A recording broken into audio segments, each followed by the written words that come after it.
So నీకు మంద అలవాటు లేదనమాట. లేదు. ఈ అమ్మాయిలు కూడా అస్సలు అర్థం కాదు బాస్. అన్ని అలవాట్లు ఉన్నవాడిని ప్రేమిస్తారు, ఏ అలవాట్లు లేనవాడిని పెళ్లి చేసుకుంటారు. అవును బ్రదరు, పెళ్లి చూపుల్లో పల్లవికి ముందు ఇంకెంతమంది అమ్మాయిని చూసావు? అదెందుకు ఇప్పుడు? ఒక మేబీ 3 or 4. అంటే పల్లవి నంబర్ 5 అన్నమాట.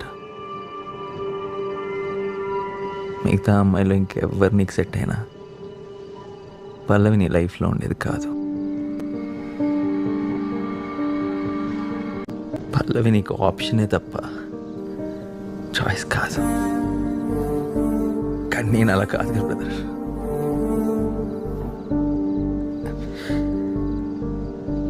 తన్నే ప్రేమించాను, తన్నే పెళ్లి చేసుకోవాలనుకున్నాను. చావైనా బతుకైనా తనతోనే అనుకున్నాను. నాది కదా ట్రూ లవ్. మరి ఇంతకుముందు ఎవరినైనా ప్రేమించావని అడగలేదా బ్రదర్? అడుగుంటే చెప్పుండేది పిచ్చేది పాపం. మా ప్రేమ బతికేది.